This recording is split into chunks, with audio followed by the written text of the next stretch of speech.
सुखिजों नों जातिखौ फानबाय दा बे बाथ्राखौ दिनै रायजो राजाफ्रा अनेकानो बुजियाखै जोंनि बर' लेखा गोरोंफ्राबो बुजिदोंबाबो सिरि थानानै दङ नाथाय खिन्थु हारिया जोबबाय 6 शेड्युल जेनाखि बिटिसि जों मोनदोंमोन 2003 आव बे दिनै जोबस्रांबाय दिनै बर'आ रायजो गैयै काउन्सिल गैयै 6 शेड्युल गैयै आलायाखानि जानाय पावार गैयै पावारलेस मोनसे हारियाव फैफिनबाय बेखौ सोर लाबोखो सोर लाबोखो बे प्रमद बर' दिपेन बर' बिथांमोननि नेतृत्वआव दा बर' रायजोआ दङ नाथाय बिथांमोनहा हारिनि थाखाय मोजां मावालासिनो जोबोद गाज्रिसो मावगासिनो दङ दिनै बिथांमोना हिमन्त बिश्व शर्मा आसामनि चिफ मिनिस्टारजों फुस्लायजानानै बिथांमोननिफ्राय मथा मथा थाखा लानानै बर' हारिखौ फोजोबस्रांनायनि सुक्ति खालामो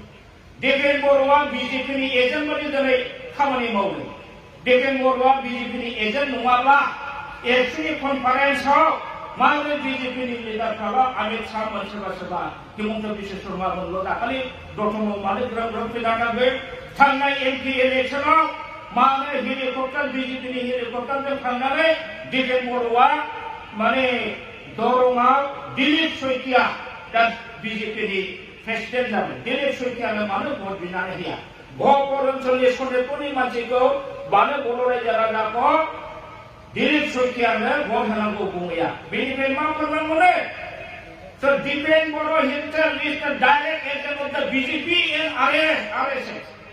दा ओंखायनो बिथांमोनहा एक्चुअली प्रेसिडेन्ट जानो हागौ नाथाय बिथांमोनहा दा बर' हारिनि थाखाय साना बिथांमोनहा बर' हारिखौ दा बर'फोराव खोख्लैगासिनो दं दा बेफोरबायदि मानसिखौ दिनै जोङो सिनायनांगौ आरो निन्दा खालामनांगौ बिसोरनिफ्राय जों जानगाराव थानांगौ दिनै बिथांमोनहा मेल मिथिङाव बुङो जोङो उपेन्द्रनाथ ब्रह्मनि आदर्श नीतिजों मावदों नो you are not following the ideology principle of the Upendranath Brahma. Upendranath Brahma was separatist teacher. आदर्श दाखिल बिटिआर सुक्तियाव रायजो नांलायनानै लिरनानैसो होबोदों होमबा उपेन्द्रनाथ ब्रह्मनि सेपारेट स्टेट डिमान्ड उपेन्द्रनाथ ब्रह्मआ बुंदोंमोन आं थैनोसै हयथ' थाबो जानो हागौ नोंथांमोनहा आंखौ खालामदो मोनसे समाव सुक्ति लादो काउन्सिलबाबो लाथ'नानै इनार्जि बुथुम थाखा फैसा बुथुम आरो बेनिफ्राय उनावहाय नेक्स्ट सोमावसारलाय थाद'लाय long term strategy ultimate goal is किन्तु सेपारेट स्टेट जोबथारनायाव जों सेपारेट स्टेटसो लानांगोन सेपारेट स्टेट मोनजासिम जोङो आन्दलनखौ लं टार्म स्ट्रेटेजि गोलाव समसिम जोङो सोमावसारनांगोन होनना बुङो नाथाय बे उपेन्द्र ब्रह्मनि बे बोसोनखौ दिनै जालदार बिथांमोनहा जोंलिनानै हिमन्त बिश्व शर्माजों थगायजानानै थाखाजों बायजानानै दिनै बर' हारिखौ हाखराव खोख्लैनायनिल' बिथांमोनहा खामानि मावगासिनो दङ बिजेपिनि एजेन्ट हिसाबै खामानि मावगासिनो दं बिथांमोनहा हारिनि जुदि मोजां मावग्राब्ला आं बुङो दाखालि डेलिमिटेसनाव जे पार्लियामेन्टनि जे डेलिमिटेसन जादों एमएलएफोरनि जे डेलिमिटेसन जादों समष्टि जे गोदानै दाफिनदों दिनै 6 शेड्युलनि माबा मथे कनस्टिटिउसनेल प्रभिजन मथे जोंना 6 शेड्युल अट'नमास डिस्ट्रिक्ट काउन्सिलना गासिबो एमएलएआबो सिदा बियो एसटि रिजार्भ जानांगौ आरो जे एमपि सिट जायो 6 शेड्युल अट'नमास काउन्सिलाव बियो एसटि रिजार्भ जानांगौ आर्टिकल 313 and 332 बे मोननै धाराखौ नोंथांमोना नाय नाथाय दिपेन बर'मोनहा बेखौ मिथिगौना मिथिया आं मिथिया बर' थुनलाइ आफादानो जा दिनै एबसुआनो जा रावबो बुङाखसै जे बिटिसि 6 शेड्युलनि आन्दाराव जेसेबां एमएलए कनस्टिटिउएन्सि जायो बे एसटि रिजार्भ जानांगौ दाखालि 15टा होदों इलेक्शन बे माबाया कमिसन अफ इन्डियाया बिटिसिआव 16टा समष्टि होदों 16टा समष्टियाव 9टाया जेनेरेल 6टायाल' एसटि रिजार्भ बा ट्राइबेलनि थाखाय रिजार्भ अब्ला माब्रैहाय 6 शेड्यूलनि प्रोविजन कन्स्टिट्यूशनाव थाखानायखौ सिरि थानानै डिफेन्समेन्ट बर'मोनहा 15थायाव 6थायाव एसटि रिजार्भ होनायखौ बोरै एक्सेप्ट खालामखो?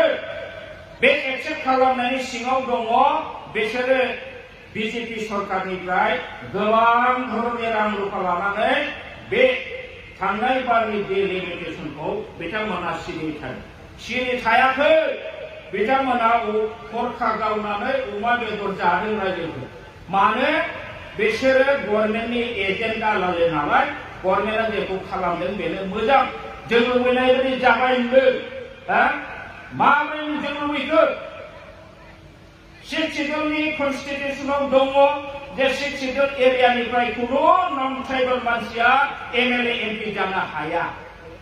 आर्टिकल 332 नि फार्स्ट नम्बर सब क्ल'जआव बे जिनिसा दङ। अब्ला डिफेन्स बर'मोनहा बेखौ मानो मिथिदिया? मानो मिथिदिया? बिथाङा गेरेन्सा हारि दानायनि खोथा बुङो। गेरेन्सा हारिया मारै जायो? थाखायै फैसायै शिक्षायै जेरैबो जोंनि बर' रायजो राजाफ्रा ब्रिटिशनि रायजो राजाफ्रा सुबिदा मोनबासो जौगाखांगोन।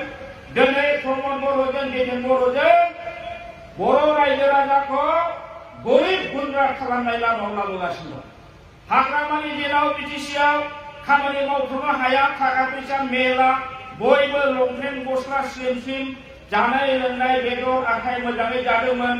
फिसा फिसौ कन्ट्राक्टर टिका टुकरि मोनदोंमोन। दिनै प्रमद बर'नि बिटिसि सालायनायाव गासिबो कन्ट्राक्टआ गुवाहाटियाव टेन्डार जायो। गासिबो खामानिया बिटिसिनि बाहेरानि गुबुन हारिनि मानसिया लाजोबदों। बिटिसिनि मानसिया कन्ट्राक्टर गोष्ठीनि मानसि टिका टुकरि मावग्रा फिसा ग्रेन लानानै मावग्रा दिनै गासिबो माने सेस जाजोब्बाय। गरिब गुन्द्रा जाजोब्बाय। हा फाननानै जानांसै, गारि फाननानै जानांसै। गोबां कन्ट्राक्टरा अलरेडि दा दामफार सामफार माने फाननांबाय। दा बे अबस्थाखौ दिनै लाबोदों। कयेकटा बोसोरनि उनाव नायदों बर'फ्रा ओरैबायदि गरिब जाबाय, हारसाफोरनि बान्दा बान्दि जायाबा उपाय गैला। दा बे अबस्थाखौ सोर लाबोदों? दुलाराय बर' फरायसा आफाद। दा ओंखायनो रायजो राजाफ्रा सिनायनांगौ जे दुलाराय बर' फरायसा आफादा हारिनि थाखाय मा मावखो? मोजां मावखो ना गाज्रि मावखो? गाज्रि मावदोंबा बबे पइन्टआव गाज्रि मावदों? मोजां मावदोंबा बबे पइन्टआव मोजां मावदों? बेखौ बिजिरनानै नायनांगौ। ओरैनो जानला मोनला दुलाराय बर' फरायसा आफादा माहारियारि मोनसे आफाद, बे जोंनि खोथाजों सोलिनांगौ जाथिया बुंब्ला जाया। डिफेन्स बर'खौ नंखायनो जों बुंदोंमोन दावराव देखाय जानांगोन जे उइ चेलेन्ज जे बिटिसि सुक्तिजों बिटिआर सुक्तिजों बबे मोनसेया साबसिन?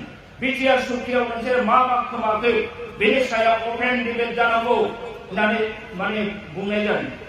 डिफेन्स बर'आ गावनि निजेनो चेलेन्ज होबाय, अपेन डिबेट जागोन। जों वेलकाम होबाय। दिनैसिमबो बिथाङा अपेन डिबेट खालामनो हाया। फै दाबो खालाम। Still you can conduct that open debate. एकर्डआ ला बिटिसि एकर्ड, बिटिआर एकर्ड। बबे मोनसेया मा गाज्रि दं? दिनै समाय गैला रायजोफोर नङाबा थन्न क्लज बाय क्लज जोङो फरायनानै खिथानो हायो जे ओरैबायदि गाज्रि। सिम्पल मोननैसो लादो। सिम्पल मोननैसो। बिटिसिनि चिफ आरो डेपुटि चिफखौ केबिनेट मन्थ्रिनि रेंक होदोंमोन। केबिनेट मन्थ्रि आसामनि हिमन्त बिश्व शर्मा मोनजों समान स्टेटास होदोंमोन। जायनि फलाव आसामनि गासिबो अफिसार सेक्रेटारि, चिफ सेक्रेटारि, हाग्रामा महिलारि आरो बे खाम्फा बरगयारि बिथांमोनखौ सार होनो बायदोंमोन। आसाम एसेम्बलि बा सेक्रेटारियाव हाबोबा फिसाफोरनो पारमिसननि दरखार गैयामोन। आरो बेनिफ्राय जोंनि माखासे इएमफोरखौ स्टेट मिनिस्टार रेंक होदोंमोन।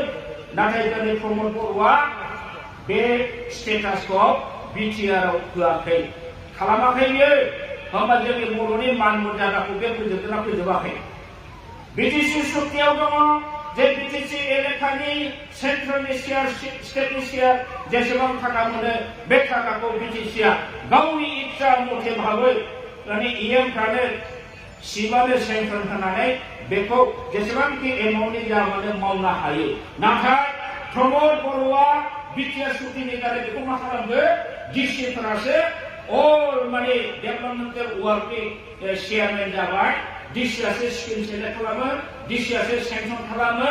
गावस्रा मोनसेबो गैया। डाइरेक्ट दिनैसिम बिथांमोनहा बबेबा मोनसे जायगायाव जों होदों होननानै बुंनो हाया। बे जिनिसखौ बेसेबां गोबाव 2-3 मास डिसिनो बिसोरो दरखास्त होनानै डिसिआ बेखौ लिस्ट खालामोबासो बिथांमोनहा